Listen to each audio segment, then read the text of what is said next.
What would you do if your own yard became a crime scene, just because of the color of your skin?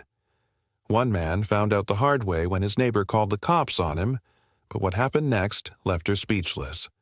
Like the video and subscribe for more content like this. Charleston, South Carolina. 4:35 p.m., Isaiah Bennett wiped the sweat off his forehead and leaned on the wooden fence in his backyard. The late afternoon sun hung low, drenching the neighborhood in a golden haze. The rhythmic sound of his hammer filled the air as he worked on fixing a loose plank. He had lived in this house for 2 years, a modest, single-story home in a quiet, tree-lined suburb, a place he thought would offer peace, a fresh start. But ever since he moved in, one thing had been painfully clear. His next-door neighbor, Margaret Whitmore, didn't want him there. Margaret, a widow in her 60s, had lived on Juniper Lane for over 30 years. She knew everyone, and everyone knew her. To her, Isaiah was an outsider. She made that known through stiff glares, whispered complaints to other neighbors, and the occasional passive-aggressive comment about how things used to be around here. Isaiah ignored her, until now. As he worked, he sensed movement from the corner of his eye.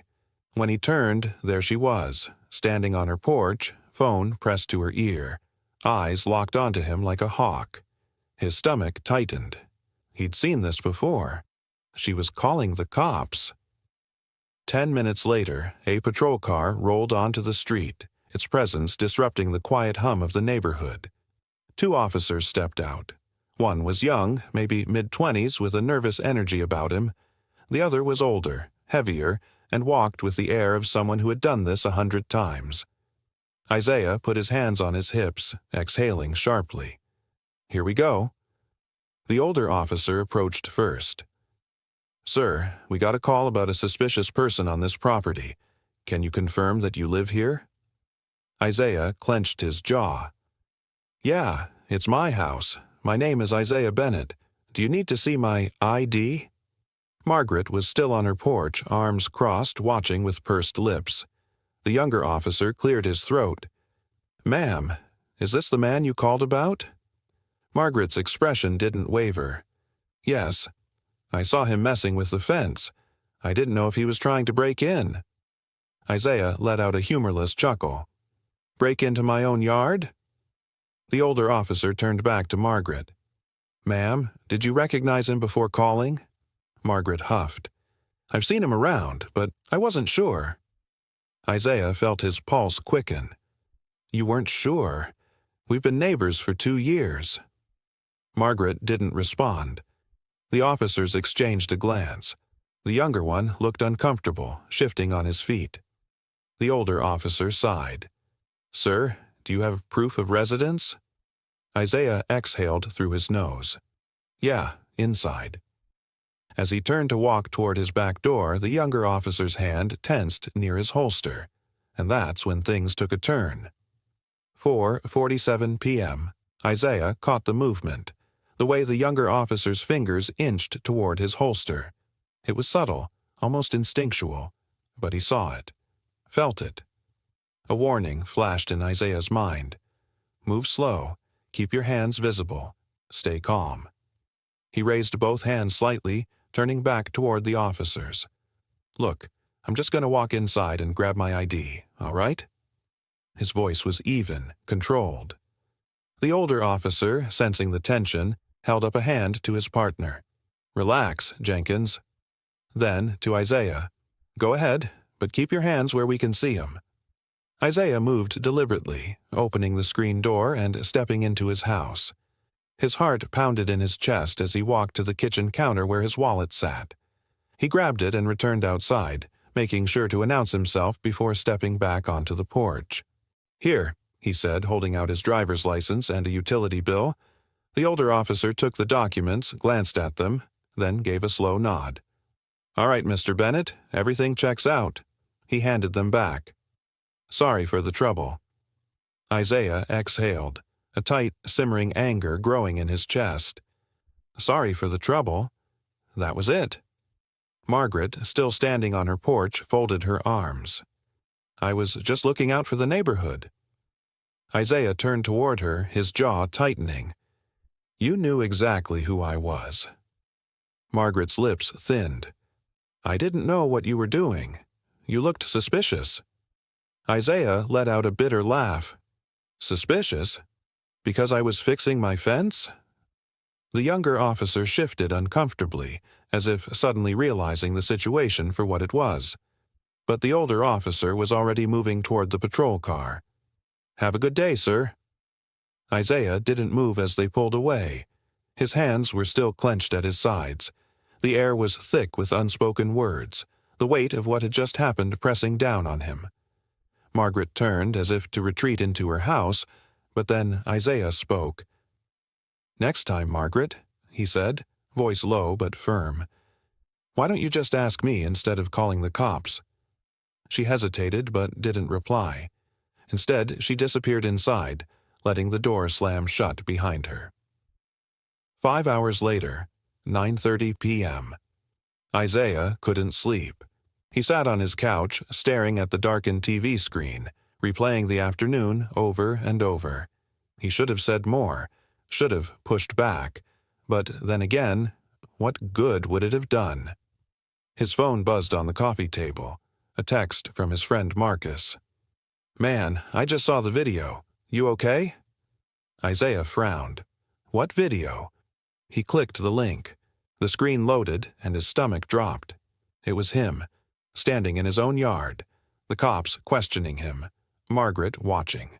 Someone had filmed everything, and it was going viral. 9:35 p.m. Isaiah's pulse pounded as he watched the video. The camera, shaky but clear, had captured everything. Margaret on her porch, the officers questioning him, the tension in his body when the younger cop reached for his holster. The caption beneath the video read, "Black homeowner harassed by cops after racist neighbor calls 911. This has to stop." Justice for Isaiah. The comment section was exploding. "This is disgusting. He was literally in his own yard. That neighbor knew who he was. She just didn't like seeing a black man comfortable. This could have gone so wrong. Thank God he stayed calm. Expose her. What's her name?" Isaiah's breath came slow and steady. He had tried to move on from what happened, but now, the whole world was watching. His phone rang. Marcus again. "You see this, bro?" Marcus asked, his voice tense. "The video is everywhere. Twitter, TikTok, even the local news picked it up." Isaiah pinched the bridge of his nose. How did this even get filmed? Some kid across the street. I guess they saw the cops roll up and started recording. Good thing they did. Isaiah exhaled. He wasn't sure how to feel. On one hand, the video proved what happened. On the other, it put a spotlight on him he wasn't sure he wanted. "They found her name," Marcus continued. "Margaret Whitmore. People are dragging her." Isaiah swiped back to Twitter and saw Margaret's name trending. Screenshots of her Facebook profile, old racist comments she had made, and even a past HOA complaint against a Latino family had surfaced. The internet was relentless. Isaiah felt an uneasy satisfaction. He wanted accountability, but was this too much? Then came another text, this time from an unknown number. "You're gonna regret this." Isaiah stared at the message. His skin prickled. Before he could process it, a loud knock rattled his front door. 10:02 p.m. Isaiah's breath hitched. He stood slowly, moving toward the door. Through the peephole he saw flashing blue and red lights. Cops. His stomach clenched. Again. He opened the door to find a single officer, a woman, mid-40s, auburn hair pulled into a tight bun. Her badge read Lieutenant Grayson. "Mr. Bennett?" she asked. Isaiah nodded, his grip tightening on the door frame. "Yeah. What's this about?" She gave him a measured look. "We received a report that you were making threats against a neighbor." Isaiah blinked. "Are you serious?" Grayson sighed. "Mr. Bennett, I watched the video.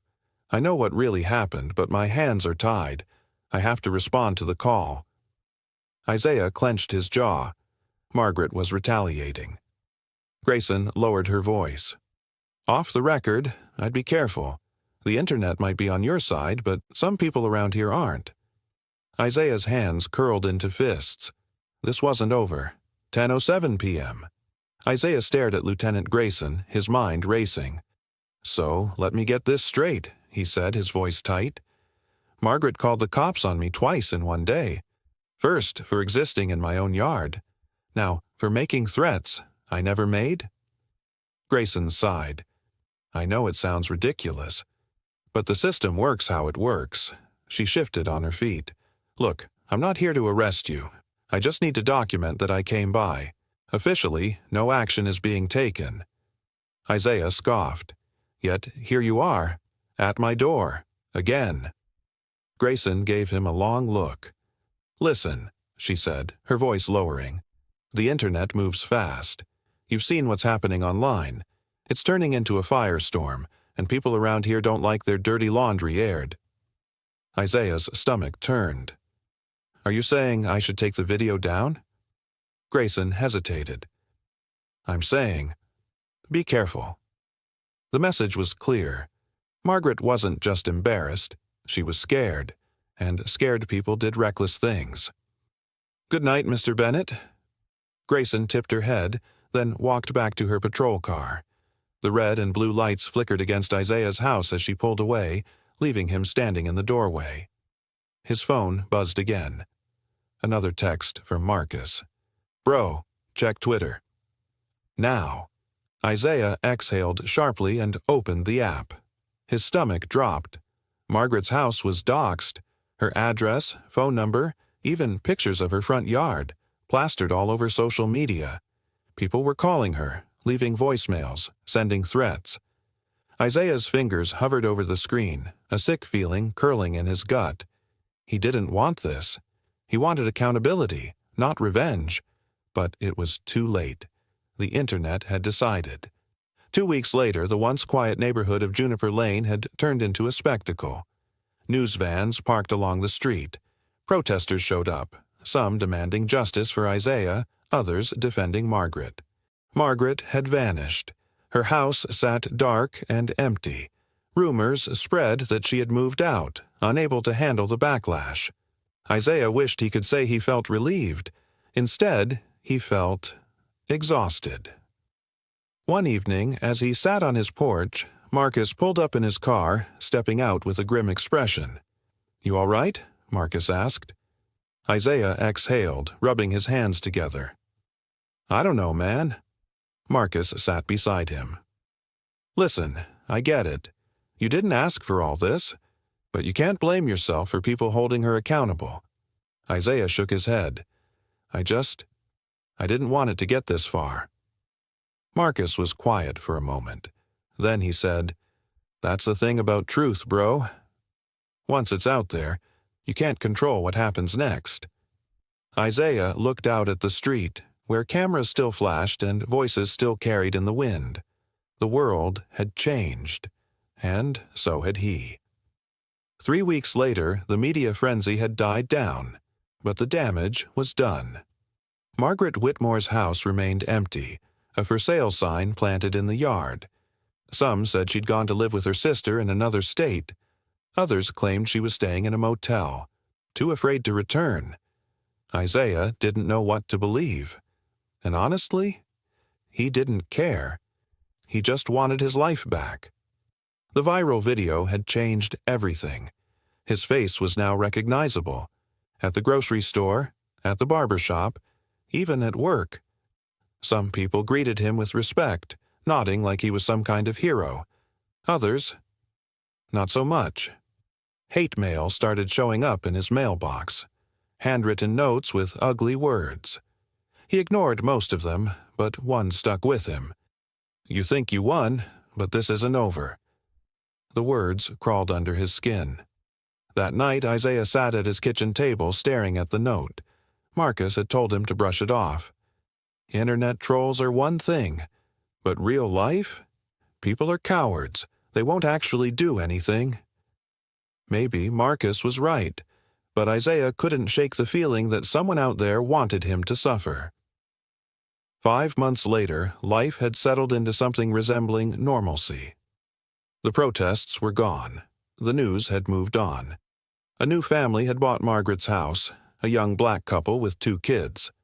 Isaiah had met them a few days ago, helping them carry boxes inside. "Welcome to the neighborhood," he'd said, shaking the husband's hand. The irony wasn't lost on him. One night, as Isaiah got home from work, he saw something that made his stomach drop. Spray-painted across his fence in bold red letters. "Leave."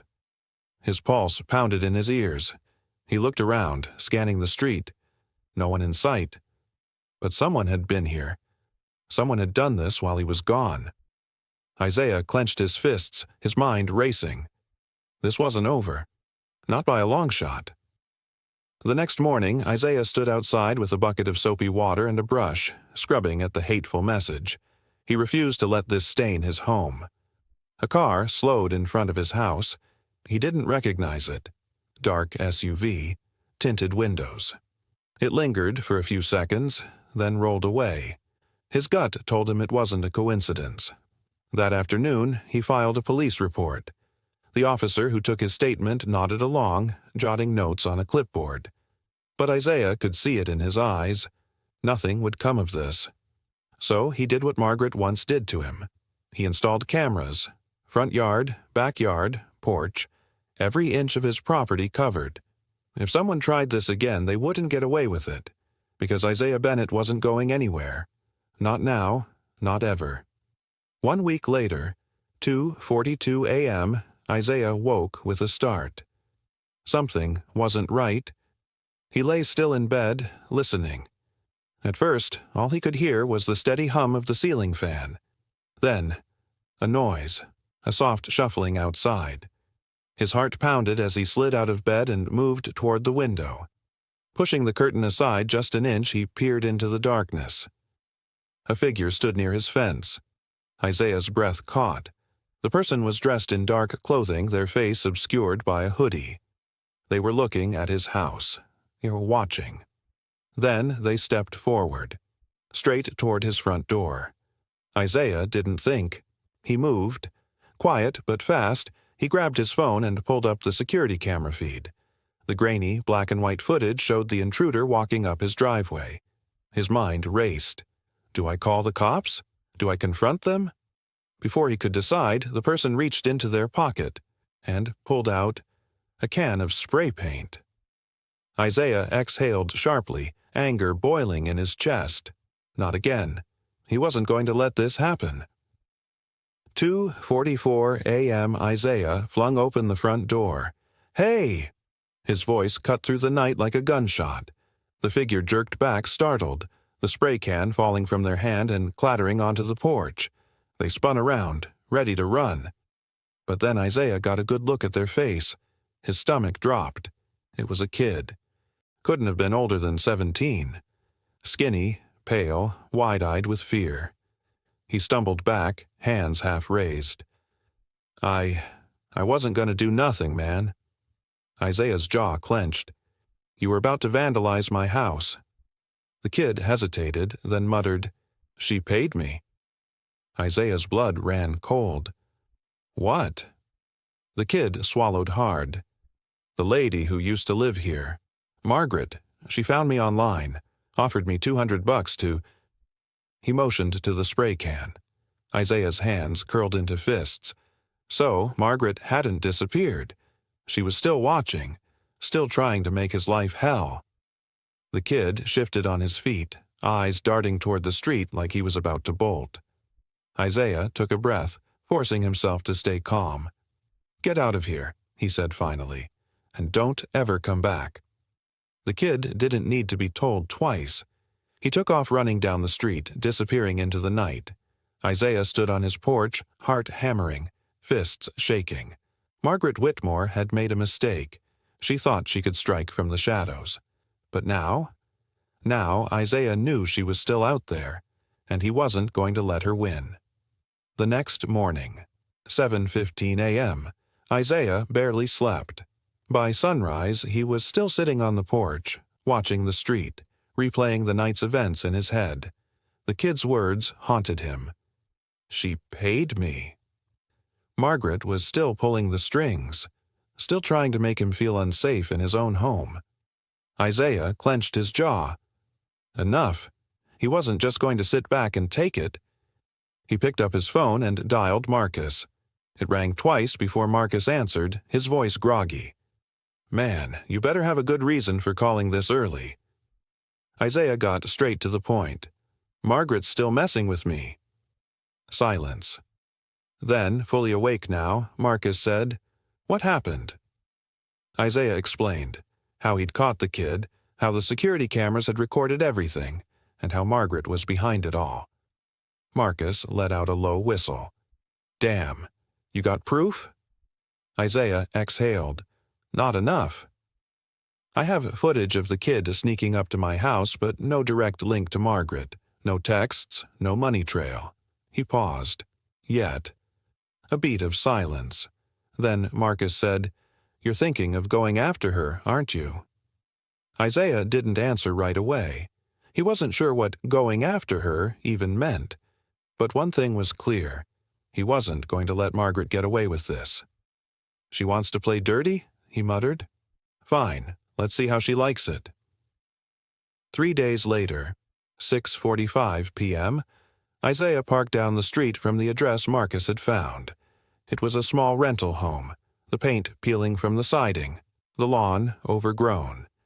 Margaret Whitmore had gone from queen of the neighborhood to hiding out in a rundown house on the outskirts of town. Isaiah watched the house for a moment, hands gripping the steering wheel. He wasn't sure what he expected to find. Margaret sitting inside, plotting her next move. Taking a breath, he stepped out of the car and walked up the driveway. He knocked. No answer. He knocked again, louder this time. Finally, the door creaked open an inch. A bloodshot eye peered through the crack. Then the door swung open wider, revealing Margaret. Isaiah barely recognized her. She looked thinner, her once perfect blonde bob now streaked with gray. Her face, once filled with self-righteous confidence, was gaunt and tired. For a moment, neither of them spoke. Then Margaret's lips curled into a sneer. Come to gloat? Isaiah crossed his arms. Come to warn you, Margaret scoffed. Warn me? She let out a humorless laugh. I lost everything because of you. My home, my reputation, my life. Her eyes narrowed. And you think you can threaten me? Isaiah shook his head. Not a threat. A fact, he took a step closer. I know what you did. I know you sent that kid. And next time? His voice was ice. I won't just let it slide. Margaret's face paled. For the first time, she looked afraid. Margaret's house, 6:48 p.m. Margaret's lips pressed into a thin line. She glanced past Isaiah, as if expecting someone else to be with him, maybe the police. But he had come alone. That's a serious accusation, she muttered. Isaiah scoffed. Don't play dumb, Margaret. You paid some kid to vandalize my house, and you know what that means? He leaned in slightly. It means you're still watching me, still obsessed with making me the villain. Margaret's hands trembled as she gripped the doorframe. For a brief second, she didn't look like the woman who had once called the cops on him for standing in his own yard. She looked small, defeated. People ruined my life over that stupid video, she said bitterly. Isaiah let out a sharp laugh. You ruined your own life, Margaret. The only difference is, this time, people saw it happen. Her face twisted in anger. I was protecting the neighborhood. Isaiah's patience snapped. From what? A black man watering his own lawn? That's what you thought was dangerous? Margaret flinched but held her ground. Isaiah exhaled, shaking his head. I didn't come here to argue with you. I came to tell you this. Stay away from me. Stay away from my home. Because if you try one more thing— He leaned in, voice steady. I will press charges, and this time, the whole world will see it. Margaret's face drained of color. Isaiah didn't wait for her response. He turned and walked away, his heartbeat steady, his steps sure. For the first time in months, He felt like he had taken back control. 1 week later, 9 a.m., Isaiah stepped onto his porch, coffee in hand, and took in the sight of his peaceful neighborhood. No reporters, no protesters, no flashing police lights. Just the quiet hum of life returning to normal. His security cameras hadn't caught a single suspicious thing since his confrontation with Margaret. No strange cars, no late-night figures creeping around. She had finally gotten the message. His phone buzzed. A text from Marcus. Guess who just left town for good? Isaiah smirked, already knowing the answer. She can run all she wants. Doesn't change what she did. Marcus responded with a fist bump emoji. Isaiah took a deep breath, the weight on his chest finally easing. Margaret had tried to paint him as a threat. She had weaponized fear and prejudice against him, convinced that her status, her privilege would protect her forever. But the truth had come out, and once the world saw the truth, there was no going back. He wasn't the one who had to run. She was. Isaiah turned back to his house, stepping inside and shutting the door behind him. For the first time in a long time, he finally felt at home. Margaret thought she could use fear and prejudice to control the narrative, but the truth has a way of surfacing. When hate fuels your actions, it only leads to your downfall. This story is a reminder that justice isn't about revenge. It's about accountability. Always stand your ground, but do it wisely. Make sure you like the video, subscribe to the channel, and turn on post notifications to be the first to know when the next story drops.